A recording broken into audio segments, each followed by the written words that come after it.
जरा सी देर की देरी कहीं महंगी ना पड़ जाए, जरा सी देर की देरी कहीं महंगी ना पड़ जाए, इसीलिए हवाओं का रुख समझने में जरा भी देरी मत करना। नमस्कार दोस्तों, मैं आनंद आर्या आप सभी का स्वागत करता हूं द फास्ट मोटिवेशन के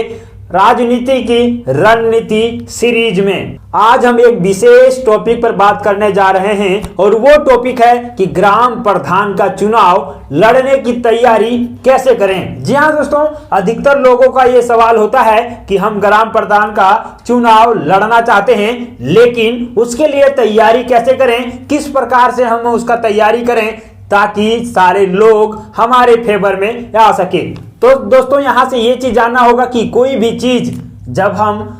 शुरू करते हैं तो उसके पहले उसका प्लानिंग होना चाहिए, और जिसका प्लानिंग जितना बेहतरीन तरीके से होता है उसका रिजल्ट भी उतना ही बेहतरीन तरीके से आता है और बेहतर आता है। तो सबसे पहले आपको स्ट्रेटजी तैयार करना होगा कि आप प्रधान का चुनाव लड़ना चाहते हैं तो उसके पहले तैयारी होना चाहिए। जैसे आप जानते हैं कि युद्ध होता है तो युद्ध के पहले तैयारी चलता है कि आखिर युद्ध में क्या होगा, निष्कर्ष ये पता नहीं है, इसीलिए अपने तरीके से पूरी तरह से तैयार होकर के मैदान में उतरना चाहिए। और इसी प्रकार से यदि आप राजनीति में जाना चाहते हैं, प्रधान का चुनाव लड़ना चाहते हैं, तो आपको भी पूरी तैयारी के साथ जाना होगा। तो आज हम डिस्कस करने वाले हैं वो सारे बिंदु जो आपको राजनीति में उतरने या फिर प्रधान का चुनाव लड़ने में मदद करेगा, आपका तैयारी बेस्ट करेगा।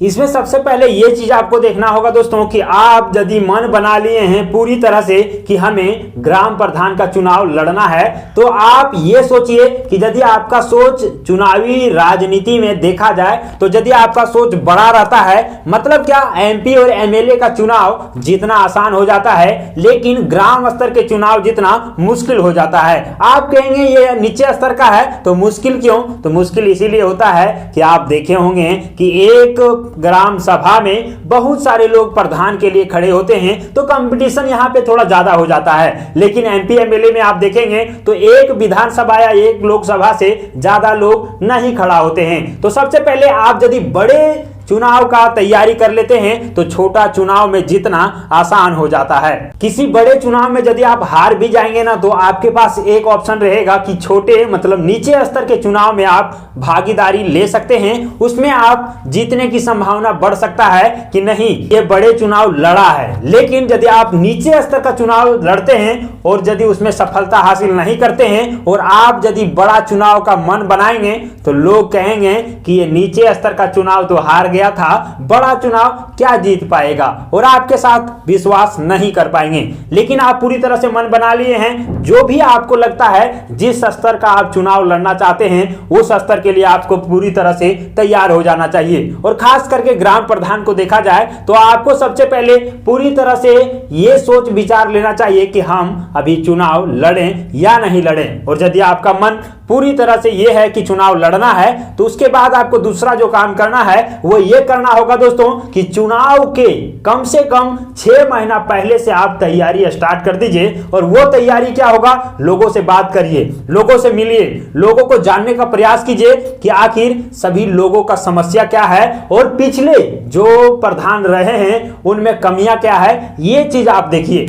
और ये भी देखना होगा कि किस स्तर में विकास नहीं हो पाया है, किस स्तर के लोगों का विकास नहीं हो पाया है। अपने ग्राम सभा में कौन ऐसे तबके हैं जिनका डेवलपमेंट नहीं हो पाया है, वैसे लोगों को जाकर के आपको मदद करना होगा और वैसे लोगों के साथ आपको जाना होगा जो नीचे तबके के हैं, जो अपने उस कास्ट में कहा जाए तो नीचे कास्ट के लोग हैं, और उनके साथ भी आपको खड़ा होना होगा, उनके हाथों को भी आपको थामना होगा। और यहाँ पे आप देख सकते हैं दोस्तों कि आपके ग्राम सभा में कौन से ऐसे सरकारी फंड थे जो आए थे लेकिन उसका काम बेहतरीन तरीके से नहीं हो पाया है, तो आप उस पर भी प्रकाश डाल सकते हैं, उसको भी आप नोट डाउन कर सकते हैं। और जब भी आपका मीटिंग होगा उस समय उस बात को रख सकते हैं ताकि गांव के सभी लोग ये बात जान सके कि ये फंड आया था लेकिन ये हो नहीं पाया है। आप वहां पे मुद्दा उठा सकते हैं रोड का, आप देख सकते हैं कि स्कूल का जो विकास किस प्रकार से हो पाया है, सरकारी जो स्कूल है उसमें कितने टीचर हैं, किस प्रकार से होता है, पढ़ाई होता है या नहीं,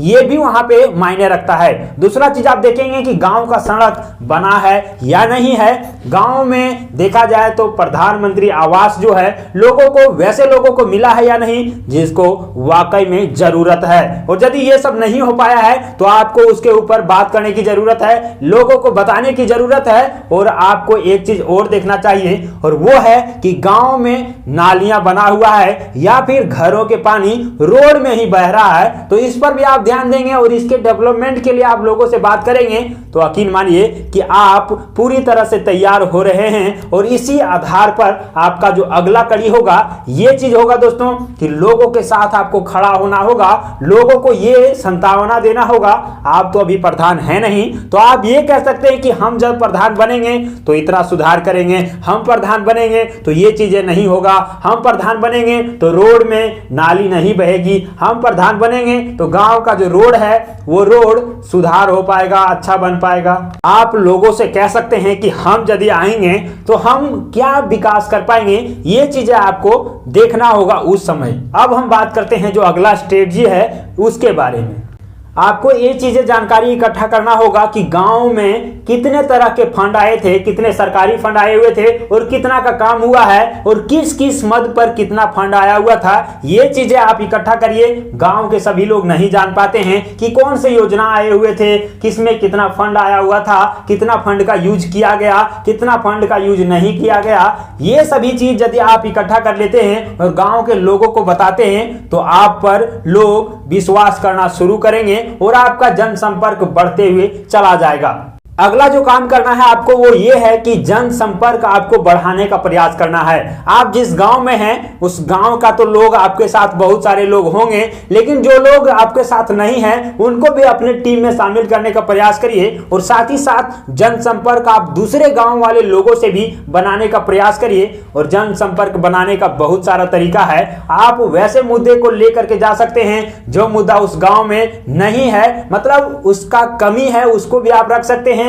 कि आखिर यहाँ पे स्कूल नहीं है तो स्कूल कैसे बन सकता है। वहां के ग्राम के सभी लोगों को इकट्ठा कर सकते हैं, उससे बातचीत कर सकते हैं कि आखिर यहाँ पे क्यों नहीं है। या फिर कोई भी मुद्दा वहां पे उठाइए कि सड़क नहीं है तो लोगों को इकट्ठा करिए और उनको बताइए कि आखिर सड़क इस गांव में क्यों नहीं बन पाया है। कोई भी मुद्दा वहां पे आप उठा करके लोगों से बात कर सकते हैं। और यदि इस प्रकार से आप उस गांव में जा करके बात करेंगे तो यकीन मानिए कि लोग आपके ऊपर ज्यादा विश्वास करेंगे, क्योंकि वर्तमान में जो प्रधान वहां के होंगे वो शायद नहीं किए होंगे, इसीलिए नहीं बना पाए हैं या फिर नहीं बन पाया है, तो लोग तो आपके ऊपर विश्वास करना शुरू कर देंगे।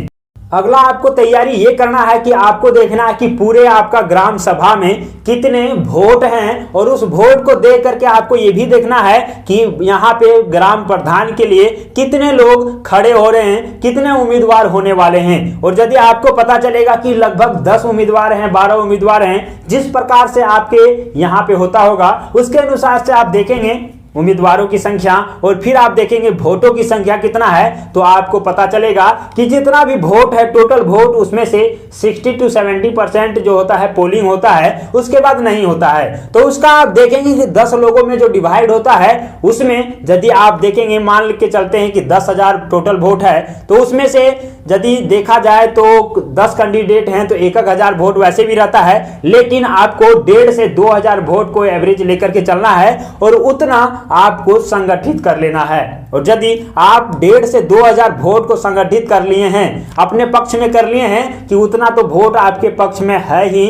तो अगला जो स्ट्रेटजी करना है वो करना है दोस्तों कि दूसरे का वोट को कैसे तोड़ें। इसके बारे में वीडियो बना हुआ है, आप जाकर के देख सकते हैं। अभी हम बात करते हैं कि आखिर वोट को तोड़ करके अपने पक्ष में लाना भी है। और वोट यदि आप तोड़ करके लाते हैं तो आपका तो एक बना हुआ था कि इतना आपके साथ है, लेकिन वो दूसरे पक्ष से यदि आपके साथ आते हैं तो आपका धीरे धीरे टीम बड़ा होते चला जाएगा। और यदि आप टीम बड़ा करने का आप स्ट्रेटजी नहीं देखे हैं अपने साथ जब संपर्क बनाने वाला स्ट्रेटजी नहीं देखे हैं तो जाकर के डिस्क्रिप्शन में जरूर देख लीजिएगा, वहां पे वीडियो पड़ा हुआ है। अगला जो स्ट्रेटजी है वो है कि बूथ कमेटी कैसे तैयार करें, और चुनाव से पहले आपको बूथ कमेटी तैयार कर लेना होगा। बूथ कमेटी में हम देखेंगे कि आखिर बूथ कमेटी में कितने लोगों को रखना है, किस लोगों को किस काम देना है, कितने प्रकार के लोग होंगे और सभी का आइडियोलॉजी क्या होना चाहिए, ये सब कुछ देख करके आपको बूथ कमेटी में मेंबर को शामिल करना होगा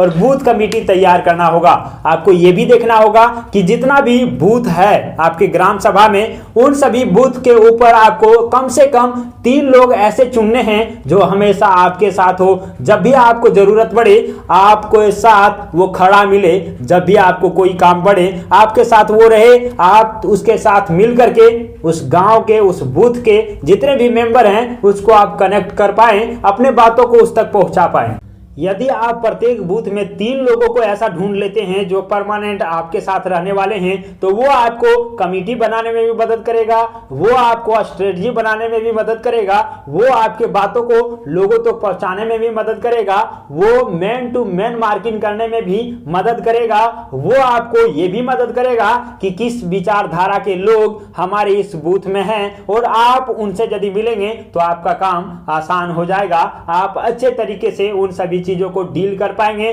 जो वहां के लोगों को चाहिए। अगला आपको देखना यह होगा दोस्तों कि कई बार देखा जाता है कि बहुत सारे लोग वोट के ठेकेदार भी बन जाते हैं। ये चीजें आम है। अभी देखा जाए ग्राम सभा में तो वोट के ठेकेदार बहुत सारे लोग बने हुए हैं और उनका कहना रहता है कि हम किसी पार्टिकुलर जाति का वोट हमारे फेवर में है, इस एरिया का वोट हमारे फेवर में है, इस जाति का वोट हमारे फेवर में है, इतने लोग हमारे साथ हैं, ये लोग यदि हम कहेंगे तभी वोट देंगे। इस प्रकार के लोग भी आपको देखने को मिल जाएंगे। तो आपको वैसे लोगों को भी अपने साथ जोड़ना होगा, अपने फेवर में करना होगा, चाहे उसके लिए आपको साम दाम दंड भेद की नीति अपनाना पड़े, चाहे और भी कुछ स्ट्रेटजी अपनाना पड़े, उसको भी आपके साथ मिलाना होगा, उसे भी संतुष्ट करना होगा। बहुत लोग ऐसे भी होंगे जो प्यार से भी मान जाएंगे, लेकिन बहुत लोग को दूसरे तरीके से मनाना भी होगा। और वैसे लोगों को किस तरीके से हम मनाएंगे इसके ऊपर भी वीडियो बना दिए हैं, आप जा करके देख लीजिए कि वैसे लोग जो हमारे पक्ष में नहीं आना चाहते हैं किस प्रकार के स्ट्रेटजी वहां पे काम आएगा, और वो लोग उस पार्टिकुलर जाति के लोग, उस पार्टिकुलर धर्म के लोग, उस पार्टिकुलर एरिया के लोग हमारे साथ आ सकते हैं। वहां पे एक चीज आपको और भी देखना होगा कि यदि वो पार्टी के लोग या फिर वो एरिया के लोग आपके साथ नहीं आना चाहते हैं तो वहां पे एक स्ट्रेटजी ऐसा भी अपना सकते हैं कि यदि वो आपके साथ नहीं आ रहे हैं तो आपका खिलाफ में भी ना जाए, तो आपको कोई नुकसान नहीं होने वाला है। तो वो स्ट्रेटजी ट्रेनिंग का पार्ट है। आप ट्रेनिंग में हमसे बात करेंगे तो आपको हम वहां पे गाइड कर सकते हैं। आपको कम से कम इतना तैयार हो जाना चाहिए और अपने टीम को इतना तैयार कर लेना चाहिए ताकि आप चुनाव लड़ ही रहे हैं तो आपका जीतने का संभावना ज्यादा हो और आप चुनाव जीतें। लेकिन यदि आप चुनाव नहीं भी जीते तो आप सेकेंड पोजीशन पर आए ताकि आप जब आगे चुनाव लड़ना चाहें तो आप आसानी से लड़ सकें, आपके बारे में लोग आसानी से जान पाए कि नहीं पिछले बार भी सेकेंड पोजीशन पर रहा था।